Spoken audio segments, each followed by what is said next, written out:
여러분 반갑습니다. 1월 11일 박영식 라이브 시작합니다.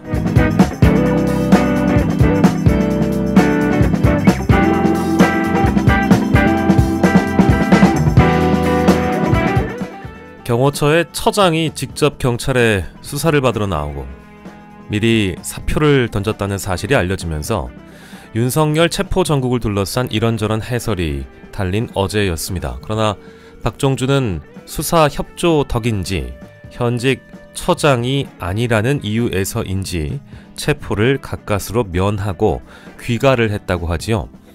경찰의 아쉬운 결정이지만 지금 우리가 믿을 유일한 수사기관은 경찰밖에 없습니다. 냉정하게 보면 경찰은 윤석열 체포작전이 실패해선 안 된다는 절박감을 느끼면서도 동시에 작전 자체는 그리 어렵지 않을 거라는 자신감을 보이고 있습니다. 기술적으로 물리적으로 관저의 내란 세력을 제압하는 것과는 별개로 윤석열과 그 끈앞풀들은 심리적으로 정신적으로 큰 압박과 부담을 느끼고 있기 때문입니다. 그렇습니다. 윤석열은 지금 겁을 먹고 있습니다.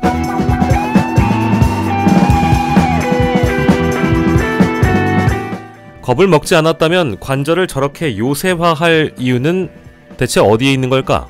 철조망과 차벽, 경호원들로 둘러싸고 스스로를 가뒀습니다. 옛 조선시대 죄인을 귀양 보내면 위리안치를 시킨다 이런 표현을 했는데요. 스스로를 위리안치 시키는 경우는 또 처음 봤고 가소롭기 짝이 없습니다. 게다가 윤석열의 변호인들은 겁먹은 개가 꼬리를 바짝 내리고 한없이 짖는 것 마냥 언론을 향해 수사기관도 불법, 사법부의 영장도 불법, 헌재 심판도 무효라며 개소리를 실시간으로 하고 있지요.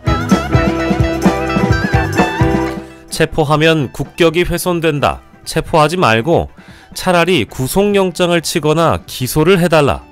국민을 향해 잡혀가고 싶지 않다고 법리에도 상식에도 맞지 않는 읍소형 전략을 취하기도 합니다. 어떻게든 시간을 끌어서 구치소행을 피해보려는 속셈이라는 걸 국민들은 다 알고 있습니다. 자, 내란범들이 겁을 먹고 있는 걸 보면 이제 때가 머지 않았습니다. 우리 국가와 국민은 내란 세력들이 절대 원하지 않는 바로 그 체포영장 집행을 성공해내려 합니다. 정당하게 발부된 영장은 합법적으로 진행될 것이고 집행될 것이고 이에 불응한다면 모든 일을 법이라는 이름으로 처단하려 합니다. 공수처와 경찰이 앞장서서 윤석열이라는 자에게 수갑을 채워야 할 것이고 대통령이든 대통령 할아버지든 우리 법 앞에 성역일 수 없다는 것을 이번만큼은 반드시 보여주려 합니다.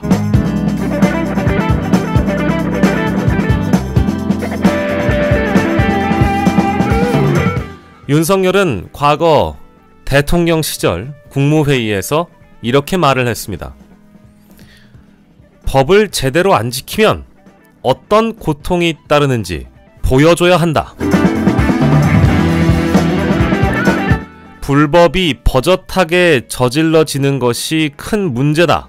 관행으로 좋은 게 좋은 거라고 넘어가선 안 된다. 검찰총장 시절, 대선 후보 시절 지위고하를 막론하고 법 앞에서는 모두가 같다. 그렇습니다. 지금의 윤석열에게 딱 들어맞는 말입니다. 법을 제대로 안 지키면 어떤 고통이 따르는지 국민들이 이젠 보여주려 한다. 불법이 버젓하게 저질러졌으니 그저 관행으로 대통령이기 때문에 좋은 게 좋은 거라고 넘어가지 않으려 한다. 당신의 지위 고하를 막론하고 법 앞에 모두가 같다는 것을 보여주려 한다. 바로 그것입니다. 1월 11일 토요일 박영식 라이브 출발합니다. 오늘 썸네일 주제부터 먼저 가도록 하겠습니다. 예, 출발해 볼까요?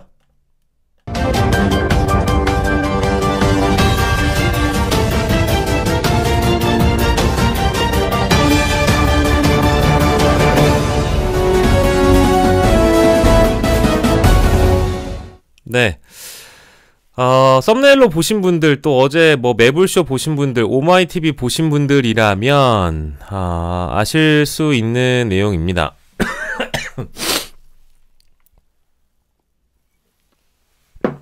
네. 여기 보시면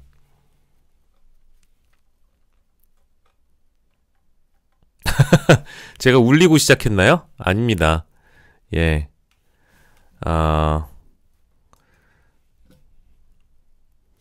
이 좀 어마어마한 내용이라서 그래요. 그러니까 제가 제 방송을 통해서 한번 말씀드린 적 있죠. 젊은 사람들 중에 자신이 보수라고 생각하거나 이걸 뭐 하나의 게임으로 인식하고 있는 사람들이 있어요. 자신들이 어떤 유튜브를 구독하고 그 유튜버를 좋아하고 그런 거 자유인데, 그 유튜버에게 완전히 맹신한 나머지 그가 깔아준 놀이판에 들어가서 댓글 달고, 그가 지령을 내리면 어디에 가서 댓글을 달아서 이 여론 조성을 흐려버리는, 건강한 여론 형성에 도움이 되는 게 아니라 완전히 극우적 성향의, 혹은 그것이 보수 성향이든 극우 성향이든지 간에 네이버의 댓글란을 완전히 망쳐놓는, 이게 뭐 업무방해죄라든지 여러 이제 죄목들이 있는데 그 죄에 대한 부분은 이따가 좀 말씀드리도록 하고, 이게 굉장히 심각한 문제라는 생각이 들었고요. 그러니까 물론 이 유튜버도 문제지만 이미 신남성연대라는 채널은 민주당에서 고발을 했습니다. 그래서 법적 조치가 이루어질 가능성이 높은 곳이고요. 다만 우리나라 이 법 체계 자체가, 그 양형 자체가 그렇게 높지 않아서 유튜버들이 법을 두려워하지 않아요. 네. 내가 깜빵에 다녀와도, 깜빵에 들어가 있어도, 혹은 내가 벌금형을 받아도 내가 받을 슈퍼챗과 영상 조회수는 훨씬 더 크거든. 그렇기 때문에 네. 깜빵 가는 걸 별로 두려워하지 않거든.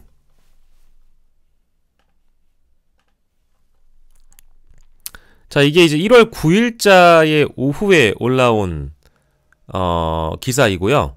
잠시만요. 미리 마누라한테 부탁해야겠다.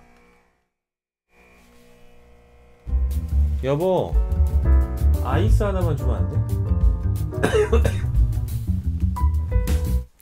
네. 그러니까 9일에 나오고 10일에 나오고 기사가 나왔는데, 요거를 보시면 일단은 남성연대 여론정화방이라는 게 있어요. 남성연대 여론정화방. 이름이 너무 끔찍해요. 이름이 여론정화방이에요. 여론을 정화시킨대요. 여론정화방. 여기 보시면 점령 완료 이렇게 되어 있죠. 점령 완료. 그리고 다음은 한겨레입니다. 한겨레 기사를 죄다 댓글로 망쳐놓는 거예요. 정화 완료. 다음 최신 기사 갑시다 해가지고 지령을 내리면 얘네들이 쫙 들어가가지고 댓글 달고 이렇게 한단 말이에요. 나는 근데 이제 이거를 통해서 실제 돈을 벌어도 법률적으로 처벌이 될 수 있고요. 이 행위 자체만으로도 처벌이 가능하거든요.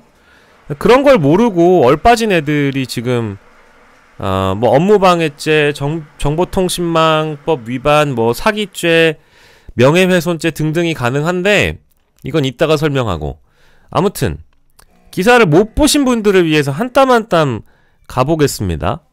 내란 속의 피의자인 윤석열을 지지하는 극우주의 단체가 채팅방을 만들어서 네이버 뉴스 기사에 윤석열을 지지하고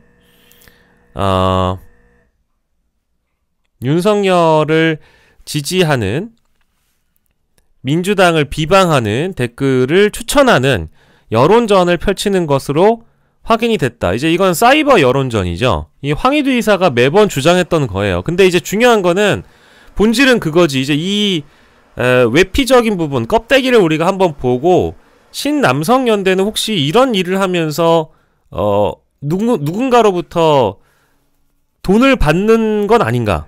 누군가로부터 이제 수혈을 받는 거 아닌가? 요런 일단 의문점이 있고요. 그게 혹시 대통령실 시민사회수석실이라고 하는 극우 유튜브를 관리한다라고 이미 보도가 됐던 시민사회수석실 쪽에서 관리를 한 건가?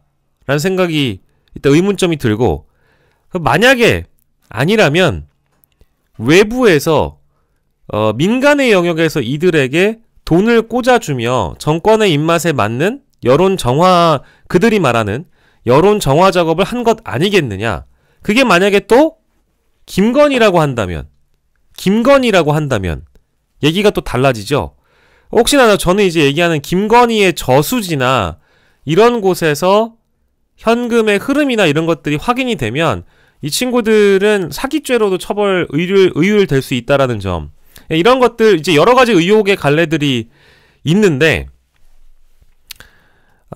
신남성연대라는 곳에서 올해 1월부터, 시기가 올해 1월이죠. 남성연대 여론정화방이라는 이름의 텔레그램 단체 채팅방을 운영했고, 윤석열 관련 기사 공유하면서 기사 댓글 중 대통령 비판 댓글에는 비추천을 누르고 대통령 지지 댓글에는 추천을 누르도록 유도했다.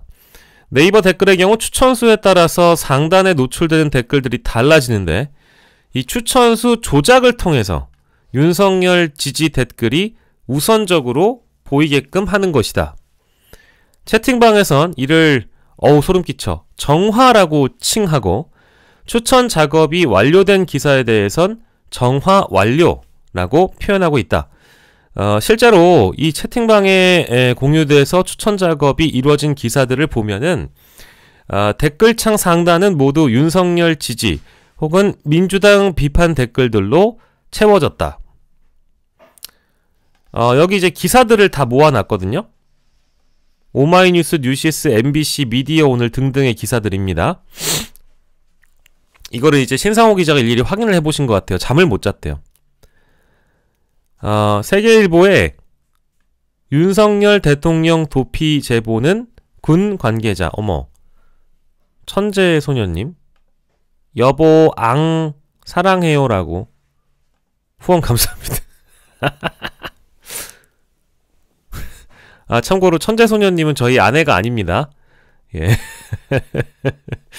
감사합니다. 자, 그래서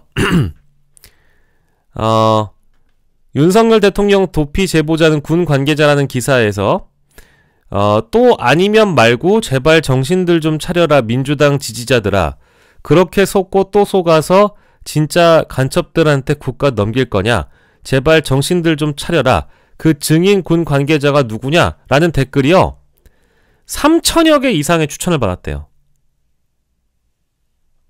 3천여 개. 그래서 그 기사를 가면, 나도 요즘에 기사를 가면 최상단에, 너무 그 네이버나 이쪽에 최상단에 가보면 너무 극우적인 내용들이나 보수 성향의 댓글들로만 넘쳐서, 야 이거 뭐지? 이거 뭐지? 라는 생각을 하게 된단 말이에요. 근데 이게 이런 이유가 있었던 거예요. 그리고 오마이뉴스에 민주노총 폭행 경찰 혼수 상태 가짜뉴스 누가 확산시켰나, 이 보도와 관련해서는 네이버 기사에 이렇게 댓글이 달려있대요. 이야, 교묘하게 가짜뉴스로 선동하네. 민노총이 경찰 후드려 팬 건 맞잖아. 장난함? 이라고 하는데, 이건 또 1600개 이상의 추천을 받아서 최상단에 위치했대요. 얘네들이니까 이런 식으로 대통령 체포하려는 경찰 등을 비난하거나 민주당을 비난하거나 라는 식으로 여론 정화방을 운영하고 있었습니다. 그리고 윤석열 대통령 탄핵 반대 청년연대 가입에 대해서도 서명을 받는 행위를 하고요. 자신들의 기사들 중에 선풀 릴레이도 해요. 그러니까 악플만 하는 게 아니에요. 선풀 릴레이도 해요. 자신들의 성향에 맞는 기사라든지 자신들의 뭐 이해관계에 맞는 기사들은 이렇게 합니다. 예.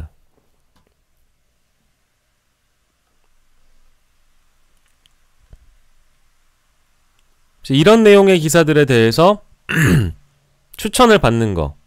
기사를 쓴 시점에 해당하는 추천 수이기 때문에 오히려 더 늘어났을 수도 있겠죠. 그리고 사람이 밴드웨건 효과라는 거 여러분들 아시죠? 어차피 더 많은 쪽으로 쏠리게 돼 있거든요. 아, 얘가 1등이야? 나 그러면 1등한테 쏠릴래. 자연스레 사람이 내추럴하게 그쪽으로 쏠릴 가능성이라는 것도 있어요. 그러다 보니 맨 최상단에 올라와 있는 댓글이 내가 특별한 성향이 없는데 이게 가장 추천을 많이 받는 댓글이네 싶어가지고 좋아요를 누를 수도 있는 거라고. 그거 모르는 거야. 그거 모르는 거야. 그러니 이런 식의 기사가 이런 식의 행위를 한다라고 이제 첫 운을 뗀 게 그저께였어요. 근데 이때 이 기사가 그리 많은 주목을 못 받았거든. 근데 이제 어제 나온 기사가 요거의 이제 확장판이자 가장 주목을 많은 받은 기사라고 볼 수 있는데, 야,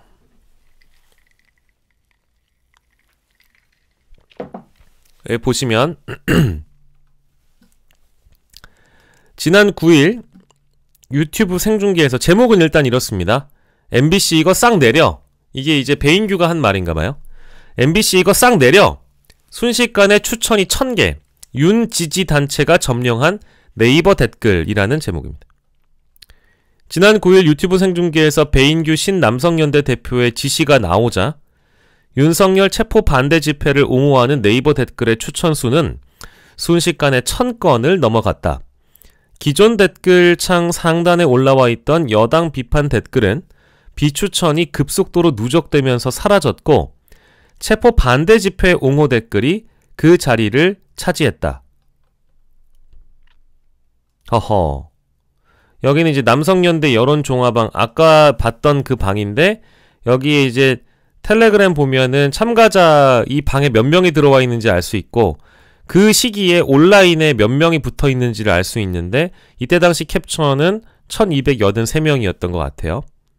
뭐 MBC 오열 이런 거 보니까 MBC 기사에 댓글 조작을 하면서 자신들이 MBC 기사에 달린 댓글 조성을 댓글의 기류나 정서를 오염시킨 걸 성공했다고 자축하죠. MBC 오열 중이라고. 다음 기사 자 가자 얘들아. MBC 2위 기사입니다. 자 좌빨 댓글부터 내리고 갑니다. 가즈아 이러면 또 연락에 붙어가지고 이 작업을 하는 거예요. 야 이거는 저는요 그러니까 소위 이제 내란 선전선동 국면에서 극우 유튜버들이 하는 말과 행동이 매우 위험하고 우리 민주주의를 위협한다. 우리 절대 다수가 숨쉬고 있는 민주주의 체제 자체를 위협한다고 전 생각을 했는데 얘네들이 온라인 오프라인 다 자신들의 놀이터가 돼버린 거예요. 이게 재밌는 줄 알아. 하나도 재미없어. 만약에 순수한 재미로 한다고 하더라도 하나도 재미없다니까? 그리고 이게 범죄가 될지 모른다라는 불쌍한 꼬맹이들이 20대, 30대 청년들이 혹시나 신남성연대를 구독하고 내가 성향이 이쪽이 아니라 저는 정말 재밌는데 이런 뭐랄까 평소에 봤던 컨텐츠 말고도 재미로만 보다가 갑자기 이제 극우 성향의 컨텐츠가 올라오니까 내가 좋아하는 배인규나 신남성연대에서는 이런 걸 재밌게 즐기는구나. 그럼 나도 즐겨야지. 이렇게 돼버린다고요. 그래서 어떤 얘기까지 나오냐면은 우리 딸 남자친구는 유튜브 구독 목록부터 봐야 되겠어요. 뭐 이제 소개팅 나가면 유튜브 구독 목록부터 봐야 되겠음. 어떤 커뮤니티 하시는지 물어봐야 되겠음. 막 이런 식의 그냥 웃픈 얘기들이 많이 나오잖아요. 커뮤니티를 저처럼 취재 차원에서 보거나 저처럼 극우 유튜브 채널을 취재 차원에서 공부 차원에서 보는 사람들 말고는 실제 일상적으로 그 유튜브와 커뮤니티를 즐기는 분들은 자기가 정말 그 부지불식간에 젖어들 수가 있어요. 우파적 성향과 극우적 이념에 자신이 젖어버릴 수가 있다니까? 게다가 이런 거를 행위를 하는 분들이 19살이거나 20살이거나 21살일 수도 있어. 그거 아무도 몰라. 아무도 몰라요. 예. 그러니까 자, 잠시 정리하고 가겠습니다. 금속노조TV님 너무 감사한데요. 제 유튜브에 보면은 제 이메일 주소가 나와 있으니까 제보는 그쪽으로 좀 해주셨으면 좋겠고, 저희 댓글창은 도배를 받지 않습니다. 도배하시면은 생각할 시간을 드리기 때문에 잠시 도배는 멈춰주셨으면 감사하겠어요. 네, 일단 정리했고요. 그래서 기사를 보시면 MBC 네이버 기사를 보면 댓글 상단에 노출되는 댓글들이 윤석열 체포 반대 세력을 옹호하는 댓글로 바뀌는 시간은 10분이 채 걸리지 않았다는 거예요. 우와, 그러니까 이거 엄청난 화력입니다. 와, 10분 만에 이게 바뀐다는 거는 얘네들 화력이 어떤지를 알 수 있을 정도거든요. 와, 추천과 비추천 작업 댓글들을 각 그룹별로 배분하는 효율성까지 확보한 작업이었다. 이런 작업을 이들은 다시 정화, 언론 정화라고 불렀고, 작업이 끝나면 단체 채팅방에는 점령 완료, 정화 완료라고 공지가 떴다. 그리고 텔레그램 뿐만 아니라 디스코드라는 것도 활용해가지고 댓글 여론 작업을 했다라는 거예요.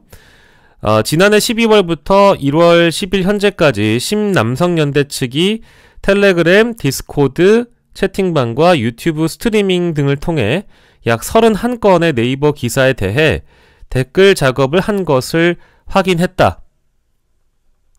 이 단체의 댓글 여론 작업은 단순하다. 개별 SNS 단체 채팅방에 윤석열 체포 등 관련 기사 링크가 공유되면 윤석열 체포 반대 세력을 옹호하는 댓글에는 추천을, 체포 반대를 비판하는 댓글에는 비추천을 누르는 게 주된 활동이다. 추천 수가 많은 댓글을 댓글창 상단에 올리고 비추천 수가 많은 댓글은 하단에 배치하는 네이버 댓글 운영 정책의 허점을 파고든 것이다. 이제 요 대목을 네이버가 아마 수정을 하든지 어쨌든지 모르겠지만 이게 실제로 업무 방해를 받은 거니까 어떤 식으로든 네이버도 대책을 마련해야 될 거예요.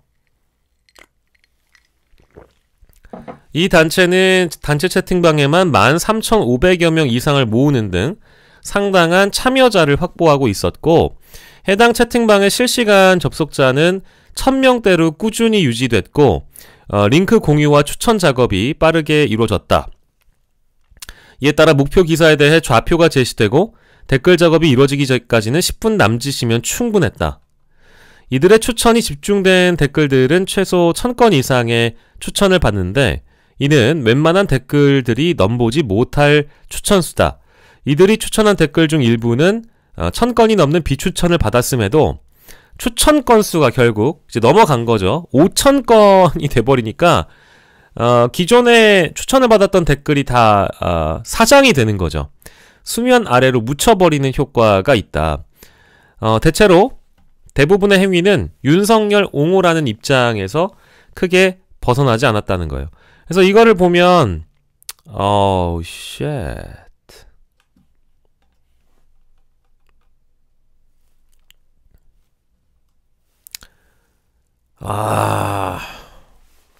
소름 끼치네요.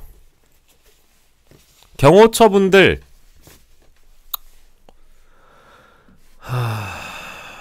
세상에, 경호처분들 멸공 수고합시다. 내란숙의 리짜이밍을 하루빨리 체포합시다. 진짜 내란범은 민주당이란 경찰이다.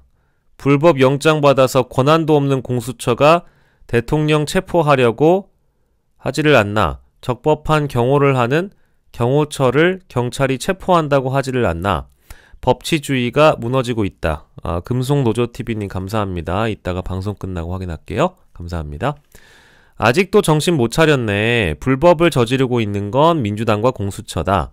내란 속의 민주당과 찌째명을 엄벌하라. 민주당이 밀던 내란죄를 빼버렸는데 아직도 내란이라 하는 정신 이상자들은 먹고 지금 법치국가에서 나라를 망치는 주범이 누굴까? 불법 체포영장이라 경찰도 안 받겠다는데 제대로 된 사실을 갖고 이야기해라. 이게 지금 교묘하게 모든 사실관계를 비틀어버리고 하고 있는 겁니다. 이게 뭐 불법 체포영장, 그러니까 영장 집행권을 경찰이 받지 않는다고 했지 영장을 언제 안 받는다고 그랬어 이 등신들아. 얘네들이 하나는 모르고 진짜 둘도 모르고 아무것도 모르는 애들이 다 댓글 달고 있는 거예요. 근데 이게 추천수 보세요. 여러분 여기 숫자 보세요. 숫자 보이세요? 5,000 4,000 야, 이런 상황입니다. 야, 진짜 어마어마하다. 나 이제 좀 무섭다. 나 이거 맨 처음에 기사 보고 소름 돋았거든요? 와.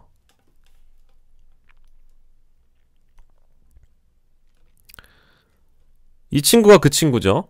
예. 이 같은 댓글 작업은 올해 1월부터 본격화됐고 배인규 신남성연대는 대표는 유튜브 스트리밍 방송을 통해서 직접 댓글 추천을 지시하거나 윤석열 체포 반대 집회 옹호 댓글을 달도록 하는 등 댓글 작업을 적극 지휘하고 있다. 배 대표는 본인만이 이 같은 작업을 할 수 있는 역량을 갖췄다는 점을 강조한다. 이게 실제로 이 친구가 하는 얘기인가 봐요. 지금부터 기적을 보여드릴게요. 디스코드, 텔레그램으로 보내시고 자, 지금부터 가겠습니다. 들어가서 비추천 누르면 됩니다. 자, 빨갱이 죽이러 가자. 빨갱이 죽이러 가자. 이런 식으로 이제 애들을 선동해가지고 군단 마냥 데리고 다닌 것 같아요. 지난 7일 유튜브 스트리밍 방송을 통해서 구체적인 행동 지침을 알려주기도 했다. 시연 대상은 MBC 질문에 답하지 않는 대전시장 논란. 이 기사였는데 당초 이 기사 댓글창 상단에는 대전시장의 입틀막을 비판하는 내용의 댓글이었고 해당 댓글의 추천수가 1300개에 달했었대요. 자, 그런데 자, 이 정도 여론 배인규 아니면 못 뒤집니다. 지금부터 기적을 보여주겠다라고 얘기를 하면서 그 기적이란 말도 진짜 웃기네.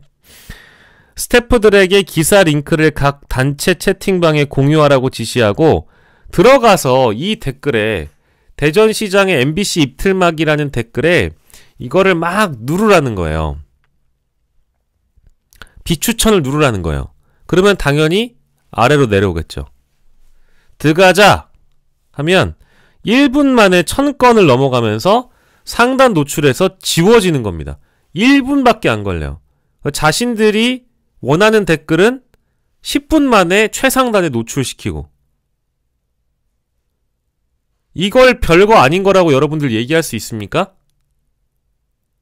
이걸 이 사람들이 자기들이 스스로 했는지 누군가의 지휘 지시를 받았는지 지휘 지시까지는 아니라면 예를 들어서 뭐 돈을 주고 이런 행위를 했는지 그리고 이런 지시, 지휘 내지는 협조, 조력을 공무원 집단에서 만약에 최상단에 있는 공무원 집단에서 했다고 한다면 대통령실인지 김건희인지 그거 모르죠. 이거는 철저하게 수사해서 배후를 밝혀야 됩니다.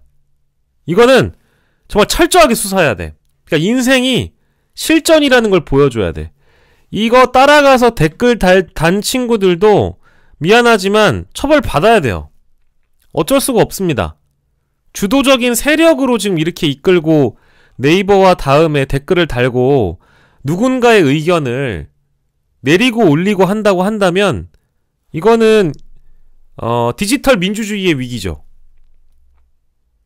근데 저는 사실 여러분들 지금 뭐 18,000분이 보고 계시지만 여러분들이 제 댓글창에 오셔가지고 이런저런 말씀들을 주시지만 저는 이제 개인 유튜버고 가령 뭐 대형 유튜브 이런 출연을 하면 구독자가 뭐 동시 접속자가 막 2만 3만인 경우에 그런 경우에는 막 저에 대해서 비방을 하는 소수가 있잖아요. 저에 대해서 비방을 하는 극소수 댓글이 있으면 그 댓글 이렇게 막 신경 쓰지 않거든. 근데 이제 그런 댓글이 절대 다수가 되면 어떤 일이 발생하느냐? 제작진들이 신경 써요. 제작진들이. 그 댓글, 그 동시 접속자들의 댓글 분위기나 정서, 이런 기류라는 것들을 참고하게 돼요. 근데 그게 만약에 누군가의 조작에 의해서 한 사람을 담그고자, 어떤 여론을 담그고자 이런 일을 벌인다고 한다면 이거는 엄청난 여론 왜곡이죠. 엄청난 여론 왜곡이죠. 그러니까 저만 하더라도 저 따라다니면서 저 욕하는 스토커 같은 애들이 있는데 그게 걔네들이 이제 극소수이기 때문에 방송사나 유튜브에서 신경 쓰지 않아요. 근데 만약에 조회수, 유튜브 조회수에 영향을 끼치거나 이런 식으로 전체 여론을 뒤집어버리고 대표성 자체를 갈아버리면 이거는 어마어마한 범죄가 될 수 있죠. 이렇게 1분 만에 비추천을 눌러서 원래 있었던 여론을 뒤집어버리고 자신들에게 걸맞는 댓글을 달아놓고 추천 장사를 하고 10분 만에 최상단에 노출시키고 정화 완료를 해버린다. 이거는 정말 무서운 겁니다. 이게 이제 잘 생각해보세요. 저는 시기도 시기, 여러분 시기 박영식이 말고 때 타임 이게요, 잘 들어주세요. 여러분 이게 만약에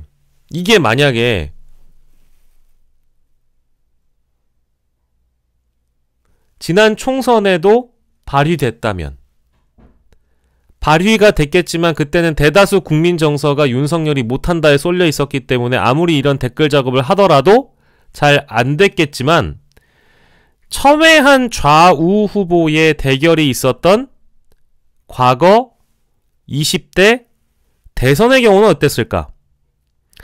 윤석열 대선의 경우에도 댓글 작업 의혹이 있잖아요. 기억나시죠? 뉴스타파에서 보도했던 댓글팀 의혹이 있잖아요. 그러니 일반적인 상황에서만 이런 일이 벌어지는 것이 아니라 이 많은 기사들 이거 보세요. 지금 정화 작업을 거쳤다고 한다는 기사가 신상호 기자가 확인한 내용만 이 정도예요. 이 많은 기사들이 다 오염이 됐단 말이에요.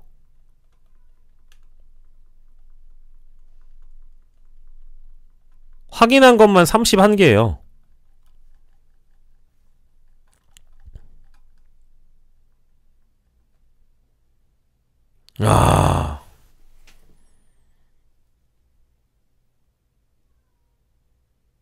충격적이죠? 그래서 배인규가 뭐라고 마지막으로 했느냐. 빨갱이 댓글을 없애버렸으면 뭘 하셔야 되냐. 이제 우파 댓글을 찾는 거다. 그가 지목한 댓글은 MBC랑 JTBC는 진짜 한 번에 뒤엎긴 없긴 해야 된다. 이 댓글은 순식간에 4,000건의 추천을 받으며 최상단에 노출됐다. 이 같은 단체는 이 같은 댓글 작업이 기계 조작이 아닌 시민들의 직접 참여에 따른 활동이기에 합법적이라고 주장한다. 이들의 단체 채팅방에는 기계적 댓글 조작 드루킹은 불법이지만 시민들이 댓글 전쟁을 하는 것은 합법이다.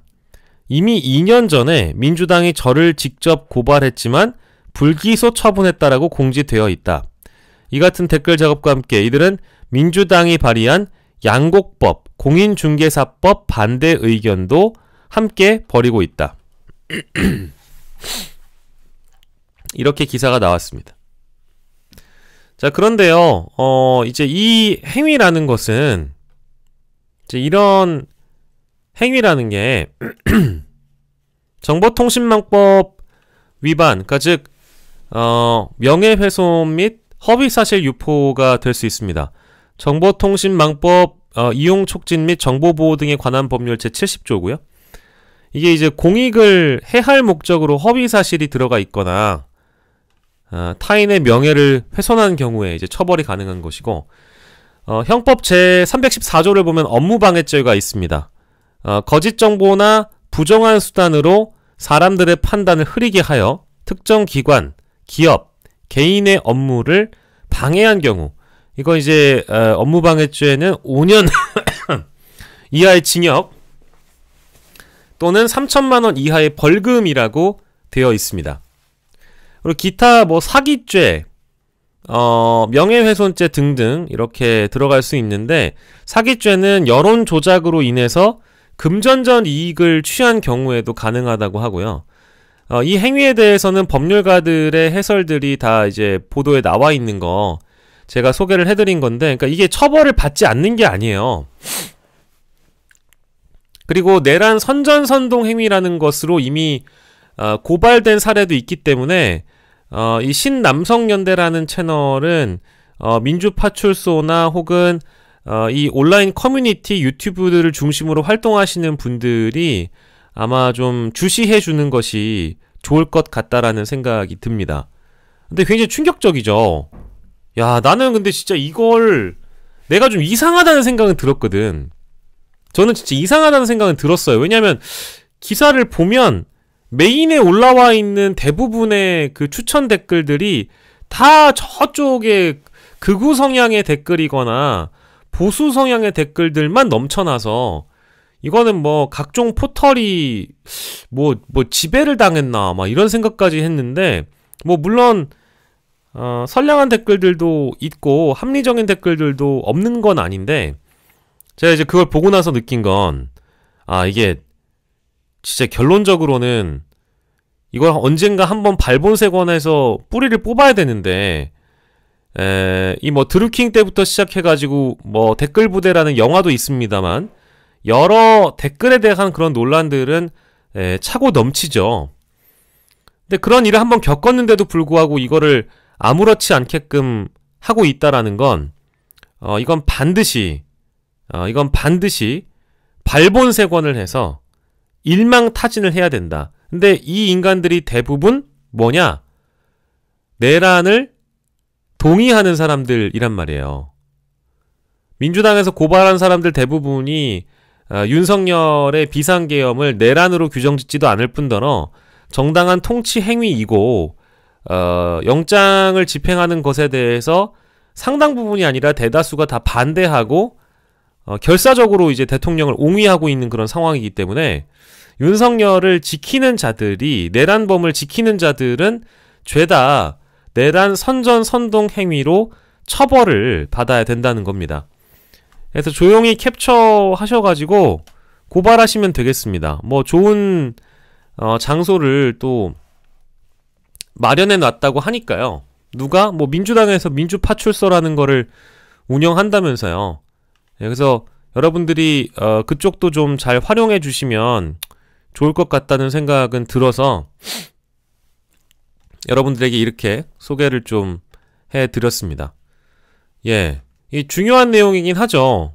뭐 많은 분들이 이제 오마이뉴스 보도 이후에 이게 이제 좀 더 뻗어나갈 필요가 있는데, 근데 저는 제 개인적으로는 좀 좋은 기사라고 생각해서 여러분들께 소개를 좀 해드렸습니다.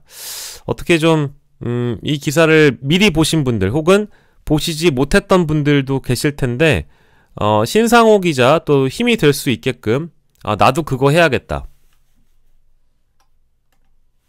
여기 눌러주면 된다면서요? 여기 뭐야, 기자 하고 구독 이런 거 눌러줘야 돼요. 예. 좋은 기사는 응원한다는 의미에서 구독을 이렇게 눌러드렸습니다. 예, 저랑 뉴스버스에서 몇 차례 방송을 했다가요, 사석에서도 만나신 적이 있는데 이번에 좋은 보도를 해주셨고 뭐 어제 매불쇼까지 나가셨더군요. 뭐 스타 기자라기보다는 정론직필하는 기자가 되시길 또 기대하고 응원하도록 하겠습니다. 예, 신상호 기자 오마이뉴스의 특종 보도 저희가 또 함께 만나봤고요. 초반에 저희가 짚어봤던 내용 중에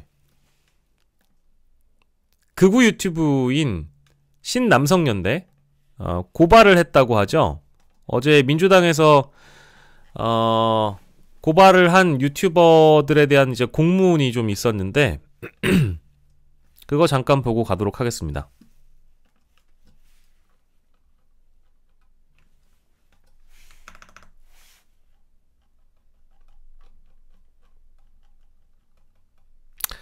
피고발인 목록 여기 나와 있죠. 신의 한수, 그리고 내란 선전죄로는 신의 한수, 신남성연대, 공병호, 뭐 그라운드 C, 김채환의 시사이다, 김상진 이렇게 되어 있어요. 예. 내란 선전죄에는 지금 한 6명 정도 대표 주자들을 골라서 이렇게 지금 고발을 했는데, 저는 뭐 민주당원은 아니지만 박수 쳐드리고 싶습니다. 이거는 정말 필요한 조치라고 저는 봐요. 진심으로 진짜 정말 저기 뭐야, 지인, 친구, 가족, 우리의 평화로운 정상적인 인간관계를 이 인간들이 다 무너뜨리고 있는 것도 사실입니다. 제 지인들 중에서도 이런 채널에 미쳐있는 사람들이 있어요.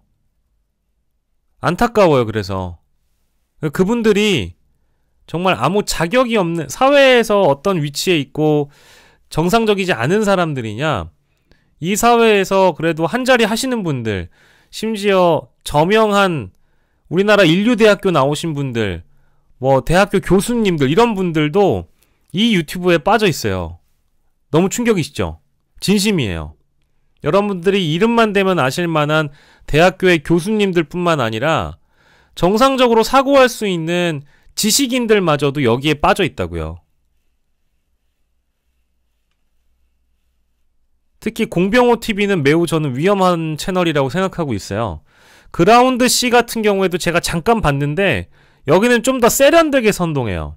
그러니까 물리적으로 막 이제 감정적으로 사람을 격화시켜서 감정을 격하게 만들어가지고 선동하는 거, 격하게 만들어서 선동하는 전략은 뭐 저기 누구냐, 전광훈이나 이런 뭐 배인규, 신혜식, 김채환, 김상진 이런 애들이 하는 거고요. 제가 보기에는, 제 관점으로는. 근데 공병호나 김성원의 경우에는 요거는 제가, 여러분들 오해하지 마세요. 세련됐다라는 게 사람을 약간 이렇게 홀리게 만드는 식으로, 그러니까 뭔가 우리가 누군가를 설득하려고 하면 논리적 근거, 논거가 필요하잖아요. 근데 공병호하고 김성원 얘네들은 각종 자료, 시각적 자료, 그리고 뭐 필요하면 어떤 것이든지 갖고 와서 논리적 근거로 활용해요. 근데 그 논리적 근거라는 것도 내가 보기에는 자신들의 입맛에 맞는 선택적인 접근을 한 자료들이에요. 자신의 주장을 강화시키기 위해서 그런 자료들을 써먹어요. 그래서 조금 위험한 게, 2030의 젊은 사람들이 배인규에 만약에 감성적으로 젖어 들어가 있다면 이성적으로 논리적 근거를 가지고 이성적이고 합리적인 것처럼 포장을 해서 부정선거론을 얘네들한테 주입시켜주는 역할은 공병호하고 김성원이가 다 해요.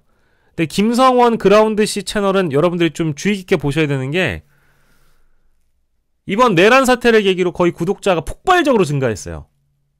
수십만이 증가한 것으로 보이거든요.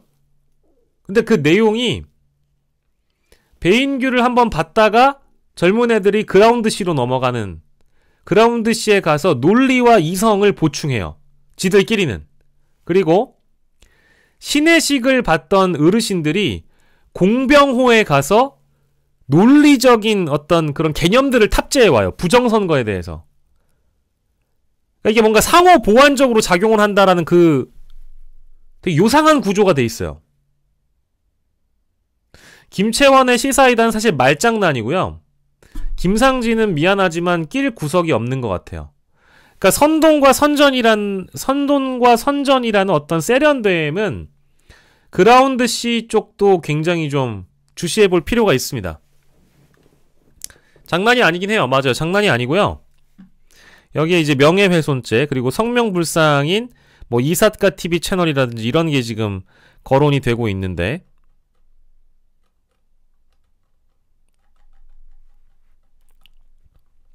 이거보다 더 늘어날 가능성이 높다고 하죠. 그래서 주시해야 된다. 그리고 저는 민주당에게 반드시 이 말씀을 드리고 싶은 게, 과거 문재인 정부에서 언론사에 기회를 너무 많이 줬어요. 자, 법적으로, 자, 이렇게 예를 좀 들어봅시다. 제가 과거에 4년을 다녔던 MBN이라는 회사가 종합편성 채널이고요. 문재인 정부 당시의 방통위에서 이 채널 심사나 이런 것들에 대해서 단호하지 않았던 거는 사실이에요.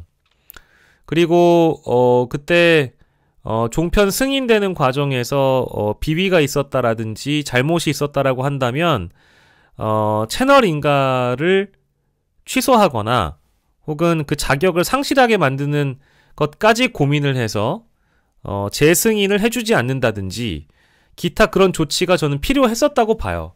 저는 물론 MBN이라는 회사에 대해서 좋은 회사라고 제 개인적으로는 생각하는 측면도 없진 않아요. 없진 않은데, 이게 우리 국가가 만들어 놓은 제도와 절차라는 게 있잖아요. 그럼 그 제도와 절차를 위반했을 때 응당 따라야 하는 필벌이 없으면 저는 그런 잘못이 또 생겨날 수 있는 그 무한한 가능성을 국가가 아예 그냥 판 깔아주는 거라고 보거든요. 근데 뭐 TBS의 경우에는 좀 다르죠. 근데 TBS는 뭐 서울시에서 권한을 갖고 있기 때문에 그랬는지는 모르겠지만, 종합편성 채널은 국가가 승인을 해줬던 역사가 있잖아요. 그리고 그런 뭐 10년을 운영했던 15년을 운영했던 뭐 멀쩡한 방송을 어떻게 날리냐, 그 안에서 일하는 사람들이 수백 명인데 그 가족들까지 생각하면 그 일자리가 날아가고 회사가 날아가게 되면 그 직원들은 어떻게 하냐 라는 그런 고민들을 하시던데, 야, 그런 고민을 했으면 TBS는 날렸으면 안 됐지. 그렇잖아요? TBS도 날리고. 근데 종편이라는 거는 우리 사회에 긍정적 기능을 하기보다 사실 부정적 기능을 했다라고 보는 게, 양보를 해서 저는, 제가 종편 출신으로 이런 얘기를 하기가 참 죄송한 말씀이지만 이제 와서 얘기할 수 있는 건 60대 40이라고 봐요. 긍정적 기능이 한 40이면 부정적 기능이 60은 되죠. 그보다 더 할 수 있어요. 어떤 채널은 더 해요. 더 부정적인데, 근데 그나마 저는 이제 MBN 출신이기도 하고, 그리고 종편이라는 것은 어쨌든 탄생했기 때문에 이것을 우리가 현실로서 받아들여야 되는 대목들도 있죠. 왜 모르겠어요. 근데 방통위에서 재승인을 할 때 잘못한 게 있으면 징계를 하고, 그 징계에 맞춰서 승인을 해줄 수 없는, 승인을 하기가 어려운 상황이 있었잖아요. 근데 승인을 다시 해줬잖아요. 문재인 정부에서 있었던 일이죠. 순진했다. 나이브했다. 이거를 지적할 수밖에 없어서 그때 정부가 누구 정부였죠? 민주당 정부였죠. 민주당에서 뭐 다 내버려 둔 것도 사실이잖아요. 뭐 국회에서 늘 종편 기자들 만나고 국회의원들이 그리고 종편 내부에도 사실은 상식적이고 합리적인 인물들이 많이 있기 때문에 그분들을 생각한다면 이렇게 승인을 취소하거나 재승인을 허가하지 않을 수 없다라는 것도 제가 뭐 인간적으로 왜 모르겠습니까? 근데 잘못했으면 벌을 받아야 되고 절차를 따라야 되는 게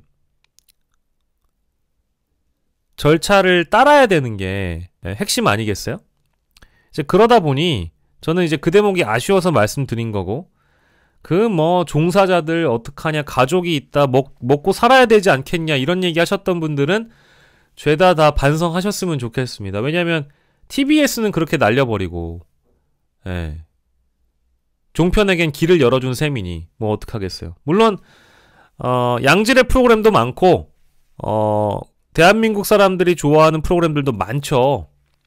종편에서 왜 모르겠어요. 미스터 트롯, 미스 트롯, 나는 자연인이다. 요즘에 저도 즐겨보는 전현무 계획 이런 것도 재밌거든요. 근데 그게 종합편성 채널의 기능을 담당하는 것도 있지만 한편으로는 종합편성 채널의 보도 기능에서 우리 사회에 해악을 끼친 보도들이 전 많다고 보거든요. 그거를 자정할 노력은 전혀 하지 않고 그저 기회주의적으로 욕망과 기회주의에 똘똘 뭉쳐있는 종합편성 채널의 보도 기능을 이대로 살려둬야 되는지는 여러분들이 좀 논의를 해주셨으면 좋겠다라는 생각이 듭니다. 그래서 아쉬워서 그런 말씀을 드렸고 이 말씀을 왜 드리느냐 민주당의 이런 노력이 용두사미로 그치지 않길 바랍니다. 한번 시작했으면 끝을 보세요. 예? 그 적당히 타협하지 마시고 예? 나중에 정권 잡으면 진보 채널 다 날려버린다? 이런 식으로 어디 국민의힘에서 협박이라도 합니까? 그거 아니잖아요. 그리고 지금의 상황은 내란의 상황이 벌어진 상황이고 제가 우리 정치사를 내란 이전과 이후로 나눈다고 했잖아요. 그러니 앞으로의 상황은 이거보다 더한 상황이 펼쳐질 수 있어요. 왜냐하면 이쪽은 생존이 걸려 있거든요. 생존의 위기에 봉착해 있는 피의자들이나 범죄자들은 뭡니까? 흉기를 들기 마련입니다. 흉기를 들든 자신의 조력자를 부르든 어떻게든 뭉치게 되어 있어요. 지금 여기는 총력전이에요. 총력전이라니까. 그러니까 칼을 뽑았으면 확실히 보여줘야 돼요. 고발하고 수사기관을 압박하시고 제대로 단죄할 수 있게끔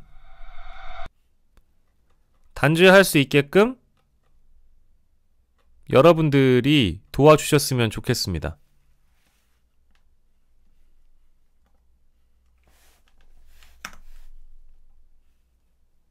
자, 어제 얘가 했다는 말을 보세요. 얼마나 황당한 얘기를 했는지. 자, 고발당했는데 이게 상당한 위기라고 얘기를 하면서 지지층에게 요구사항까지 적어놨죠? 얘들아, 형 이번에 지면 그냥 깜빵 간다. 20년 썩다 넣었겠지. 일단 이거 팩트 아니에요. 물론 20년 썩었으면 좋겠다고 생각하시는 분들도 계시겠습니다만 일단 그 댓글 관련된 의혹이나 뭐 업무방해죄 이런 것들까지 다 포함해서 내란 선전 선동까지 포함하면 20년이 됐으면 좋겠다라고 생각하시는 분들도 계시겠지만 그렇게 형이 세진 않을 거예요. 다만 여기서 팩트는 가게 될 가능성은 높겠죠. 근데 20년은 일단 좀 과하다. 본인이 블러핑을 했다라고 보고요. 형이 나라를 뒤집자고 선동한 적 있었나? 나라를 지키자고 얘기를 하면서 내란범을 지키는 말씀들을 많이 하신 걸로 제가 알고 있죠. 그래서 어쨌든 이것도 선동선전 행위라고 민주당은 보고 있는 거고요. 자, 그리고 여기 전혀 팩트 아닌 거. 중국이 잘 들어라. 이게 바로 중국이 홍콩을 먹기 직전의 분위기였다 라고 얘기하시죠. 그때 아무도 못 막았고 홍콩은 결국 자유를 잃고 인민공화국 소속이 됐대요. 자, 이게 함의하는 바가 뭐겠어요? 야, 나를 어디다가 집어넣으면 나 뭐 된다 이거 아니에요. 나를 깜빵에 집어넣는 게 북한이 한국을 먹어서 우리나라 북한 된다라는 논리랑 똑같은 거예요. 그 얘기 아닙니까? 여기서 밀리면 너희의 자유가 끝이다? 아니에요. 그렇지 않아요. 너희의 불법이 끝인 거지. 너희의 불법이 끝인 거고, 이걸 지금 홍콩의 상황과 비유한다는 건 대단한 민주화 운동 하는 것처럼 이야기를 하는데, 미안하지만 민주화 운동을 한 사람들은 따로 있습니다. 요거는 이제 완벽하게 팩트가 틀려먹은 주장을 하고 있다는 것을 일단 말씀드리고요. 실제로 홍콩에서 자유를 외쳤던 인플루언서들, 지금 홍콩에 있는 인플루언싱 하시던 민주주의자들과 본인을 비교하는데, 여기는 지금 사실 내란 그러니까 비상계엄을 통해 독재 국가를 만들려고 했던 윤석열을 찬양하는 자들은 빨갱이가 되고 싶어하는 애들이에요. 지들은 빨갱이를 욕한다고 하지만 사실상의 전체주의 국가, 공산주의 국가, 독재주의자, 무법자의 밑에서 살고 싶어하는 인간들인 거죠. 빨갱이 욕하다가 빨갱이가 된 인간들이에요. 그렇지 않나요? 근데 여기서 왜 홍콩 얘기가 나오죠? 본인들은 정작 본인들이 욕하던 빨갱이 국가, 공산주의 국가, 사회주의 국가, 전체주의 국가를 욕하던 사람들이 갑자기 홍콩 드립을 치네. 얘네들의 그 사고방식이라는 게 이런 거예요. 그러면서 이제 앓는 소리 하죠. 1번, 2번, 3번, 4번, 5번이라고 얘기를 하면서, 야, 내가 한 말, 영상, 공유하고 인터넷 댓글 계속 써라. 좌파들한테 댓글 장악당했다. 라고 이런 댓글 작업을 지휘하죠. 이런 것들이 이제 증거로서 작용할 겁니다. 근데 답답한 게요. 좋아요 수 보세요. 이거 보이세요? 75만 채널에서 적어도 5만 4천 명이 여기에 대해서 좋아요를 눌렀다는 건 뭐예요? 여전히 5만 4천 명의 골빈당 애들이 있는 거예요. 5만 4천 명의 골빈당 애들이 있는 겁니다. 여러분 이거 우습게 보시면 안 되고요. 이렇게 얘기를 드리는 게 좋을 것 같아요. 여러분들의 조카, 여러분들의 가족, 여러분들의 친구, 지인, 여러분들의 딸의 남자친구 모릅니다. 몰라요 그거. 물어봐야 돼. 너 이런 거 해? 그랬는데 드립이 뭐라고 나와? 너 혹시 이런 기사 봤어? 너 이런 거 해? 라고 물어봤는데 남자친구가 이제 이렇게 대답을 하지. 너 좌파야? 너 빨갱이야? 라고 하면 그거 그대로 둘 수 있습니까? 못 둬요. 못 둔다고. 이거 되게 무서운 일이에요. 그러면서 텔레그램 알림을 반드시 켜주세요. 이러질 않나? 심지어 자, 멸공을 외치면서 피고발인 목록을 이렇게 써놨어요. 이게 그러니까 재밌나봐. 이게 이렇게 하면 더 많이 사람들이 모이게 되고, 여기 또 3.9만이 좋아요 눌렀죠. 그러니까 이런 게 재밌으면 안 돼요. 그러니까 합리적이고 이성적인 공론의 장에 이런 사람들은 들어올 수도 없어요, 원래. 제가 어제도 방송에서 얘기했지만 일베나 이런 내란 세력과 준내란 세력들은 공론의 장에서 와서 토론할 그 자격조차 없는 사람들이에요. 근데 그 사람들이 이런 걸 하나의 게임쯤으로 알고, 죄송합니다만 어떠한 자격을 사회적으로 이 친구가 부여받았는지는 저는 모르겠어요. 유튜버를 하면서 내 의견과 주장을 여러분들 앞에 예를 들어서 셀링을 하고 내가 그거에 대해서 어떤 리액션을 받는 행위, 돈으로 슈퍼챗을 받든 댓글로 받든 구독으로 받든 그건 제 자유예요. 여러분들의 자유예요. 근데 문제가 있을 수 있죠. 제가 여러분들 앞에 사회 상식과 상규에 반하는 주장을 하거나 제가 팩트와 어긋난 얘기를 했을 때 여러분들로부터 비난을 받을 그럴 위치에 서 있는 거죠. 감내해야 되는 겁니다. 그리고 이게 비단 여러분들만 보시는 게 아니라 비구독자층에게도 전파가 되기 때문에 그것을 통해서 제 얼굴 드러내놓고 활동을 할 때에는 이 사회에서 준용되는 어떤 기준과 합리에 따라서 내가 활동을 하고 거기에 따른 공감을 받는다. 거기까지는 우리가 다 합의할 수 있는 거잖아요. 근데 만약에 내가 비상식적이다.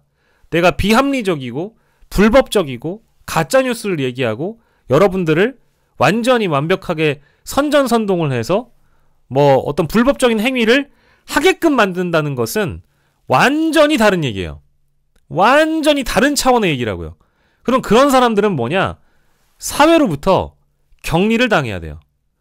격리를 당하지 않는다면 공론의 장에서 다뤄주지 않아야 해요. 그 공론의 장이라는 거는 온라인 커뮤니티, 오프라인 집회 다 해당되는 거예요.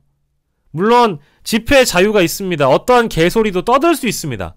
근데 그거를 언론이 다뤄줘서도 안 되고요. 그거를 정부 차원에서 묵과해서도 안 돼요. 근데 만약에 이런 행위들이 정부 조직의 어떤 공식적 라인을 따라서 저수지에 있는 현금을 받아간다든지 활동비를 받아가거나 실제 돈, 이권 이런 것들이 개입돼 있다. 이건 완벽히 다른 차원의 문제란 말이에요. 저는 제가 제 유튜버에서 웬만해선 유명인들을 다루지 않아요. 웬만해서는 유튜버들도 다루지 않으려고 해요.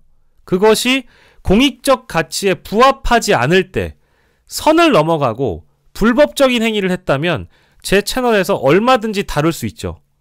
저는 뭐 레카 유튜버들이나 극우 유튜버들 관심도 없어요. 눌러주고 싶지도 않아요. 근데 이제는 이 사람들이 제 지인들까지 왔어요. 제 지인의 가족, 제 지인의 지인들, 지인들의 가족들, 제 가족들, 제 친구들, 이념적으로 사상적으로 아무 문제가 없었던 사람들의 뇌에 침투하고 있어요. 그럴듯하게. 이거는 반드시 뿌리를 뽑아야 됩니다. 그러니까 민주당에서 이거를 시작을 했다고 한다면, 이거를 시작하셨으면 반드시 뿌리를 뽑아주세요. 표현의 자유라는 이름으로 표현의 자유라는 가면을 쓰고 내란을 선정선동하거나 마치 독일이었다라고 한다면 나치 만세를 외치는 사람들을 그대로 두고 볼 수는 없습니다. 에? 우리의 자유를 속박하려고 했던 내란 세력들을 이대로 더 준동시켜선 안 된다고 얘기하는 거예요. 우리에겐 헌법이 있고 법치가 있어요. 법대로 하시면 되겠습니다. 이거를 뭐 표현의 자유라는 이름으로 무슨 이름으로 계속 이대로 방치해서도 안 된다고요. 사이버 여론전이 돼버렸어요. 그리고 이제는 공중전, 지상전 다 지금 극우 이념화된 인간들이 이 판을 먹어가고 있습니다. 이거는 절대 다수의 상식과 합리로서 방치시켜서는 안 돼요.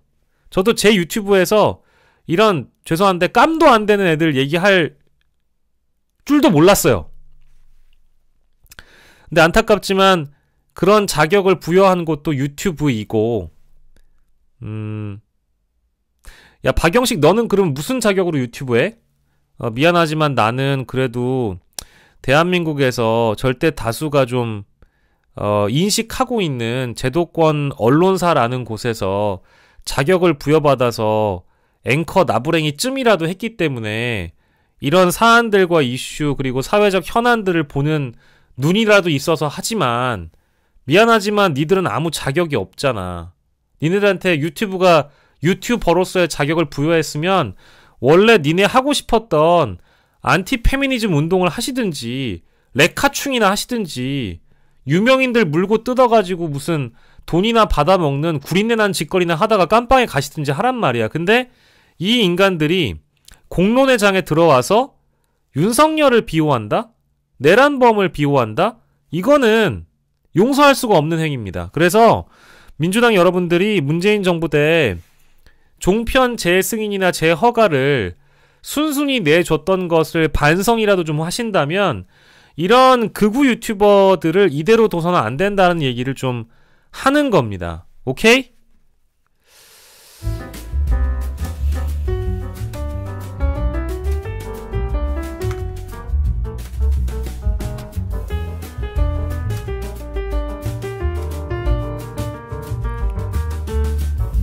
동아일보에서 좋은 기사가 나왔기 때문에 이 기사까지만 좀 소개해드리고 오늘 방송 마무리할까 합니다. 자, 제목은 고령층 넘어 MZ까지 극우 유튜버에 솔깃했다. 이게 보세요, 여러분. 에? 음모론 확산. 음모론 확산. 자, 이거 보시면 자, 자, 신인규 아닙니다. 신인균의 국방TV 있죠? 이 신인균이란 사람 있죠? 신인균. 이 사람이요, 제가 연합뉴스TV 때도 매번 이제 그 패널로 출연해서 국방 전문가, 국방 안보 전문가라고 출연해서 떠들던 사람이에요. 근데 그때도 저는 죄송합니다. 이제 와서 얘기를 하는 거지만 그때 뭐 대단한 얘기 한다고 들어주고 했는데요. 국방 안보 전문가라고 연합뉴스TV, YTN 뭐 종편 출연해가지고 이런저런 썰 풀던 양반이거든. 근데 지금 신인균이라는 사람이 지금 뭐하고 있냐?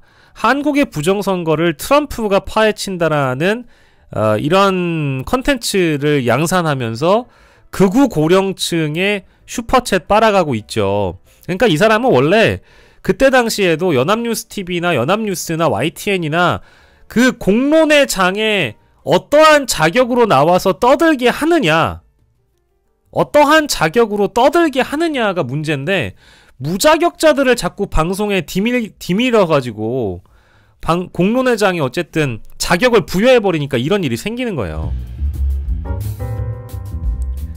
아까 얘기했던 그라운드C 나오고 여기 뭐 무슨 목격자 K 나오고 진성호 방송 나오고 여기 또 난리 났다. 맨날 난리 나. 여긴 매번 난리 났다. 또 난리 났다. 난리. 사법부가 대한민국 살해 중. 이 영상 끝까지 보셔야 됩니다. 이 영상 끝까지 보셔야 됩니다. 나중에 써먹어야지. 이런 거 붙이면 잘 보나봐요. 근데 이 기사가 너무 좋은 기사인 게 동아일보 우리 이채환 기자님 감사합니다. 고령층 넘어서 MZ까지 극우 유튜버에 이렇게 솔깃하게 된다는 것은 제가 이번 주 내내 말씀드렸던 여기 뭐 음모군이라고 해가지고 17세 이런 친구도 나오네요. 이런 식으로 너무 그 과대망상증에 빠져있는 유튜브를 MZ세대뿐만 아니라 고령층까지도 이런 유튜브를 보고 집회에 나오고 하고 있다라는 거를 아주 긴 호흡으로 기사를 써놨어요. 동아일보도 나름의 지금 뭐랄까 주류 언론이자 레거시 언론으로서 뭔가 선 넘은 주장에 대한 음모론이나 팩트 기반을 하지 않은 유튜버들에 대한 비판을 하고 있는 건데, 물론 우리가 조중동 부르면서 보수 신문들에 대한 비판들을 주로 하기도 했습니다만은 그 계중에 좋은 기사가 있다면 일단 우리가 주시해 볼 필요가 있는 것 같아서 이제 요 내용은 여러분들께 기사 클립을 제가 댓글창에다가 일단 혹시나 몰라가지고 박아드리겠습니다.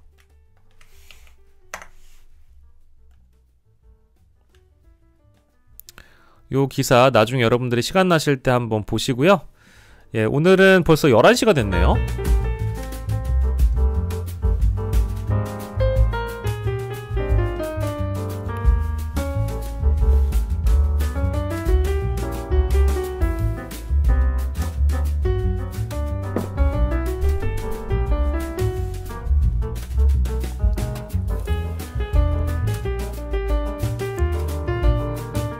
네, 뭐 JY 하트님은 이채환 기자님 기사 다들 읽어볼만 하다 이렇게 말씀 주셨는데, 뭐 사실은 조선중앙동아에도 꼭 내가 그 회사를 다닌다고 해서 족벌신문이니 뭐 재벌신문이니 보수신문이니 3대 쓰레기니 뭐 이런 비난들을 이제 진보 진영에서는 하지만 한겨레, 경향, 조중동, 뭐 한국일보 등등 보면 이제는 뭐 언론사라기보다는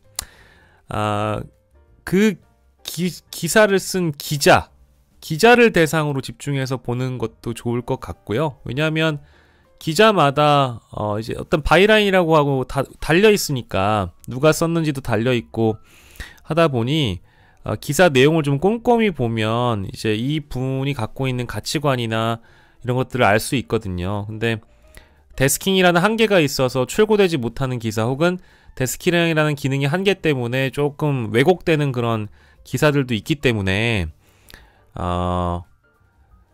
너무 일반화해서 그 집단에 묶여있다고 이채환 얘 동아일보네 쓰레기야 라고 이렇게 생각하는 것은 조금 경계할 이유가 있다. 여러분들이 혹시나 좋아하실지는 모르겠지만 그 영화평론가 중에 이동진 씨 있잖아요. 그분도 사실 조선일보 출신입니다. 근데 뭐 말씀하시는 거 들어보면 매우 합리적이잖아요. 현 정국에 대한 시각을 많이 드러내시지는 않지만 영화를 소개하면서 가끔씩 이제 녹여내시는 멘트들이 보면 뭐 계엄에 대한 문제점이라든지 과거 역사에 대한 문제의식이 있는 분이거든요. 예, 맞아요. 빨간 안경 쓰신 분이요. 그래서 이게 뭐 어디 출신이라는 게 꼭 그 사람을 규정하진 않습니다. 저도 뭐 유튜버 하면서 박영식 얘 연합뉴스 출신이야, 얘 이찍이야, 얘 MBN 출신이잖아, 얘 이찍이야, 뭐 이런 표현들도 많이 들었고 뭔가 부당한 공격도 좀 많이 받았는데요. 그렇다고 해서 제가 갖고 있는 과거의 히스토리가 달라지지도 않고요. 제가 갖고 있는 가치관이나 이런 것들이 바뀌지도 않습니다. 제가 그 회사에서 많이 배운 것도 많고 제가 그 회사를 다니면서 비판할 지점들도 많이 본 것도 사실이죠. 방송국 놈들이 뭐 그래서 탄생한 컨텐츠이기도 합니다만은 또 어찌됐든 배운 건 배운 거고 제가 제 생각을 주장할 수 있는 시기가 무르익었기 때문에 제 주장을 펼치는 거니까요. 언론사와 기사를 쓴 기자들은 가끔씩 여러분들이 구분해서 보셨으면 좋겠고 그런 의미에서 오늘 좋은 기사 하나 또 소개해드리고 가서 뭐 좋습니다.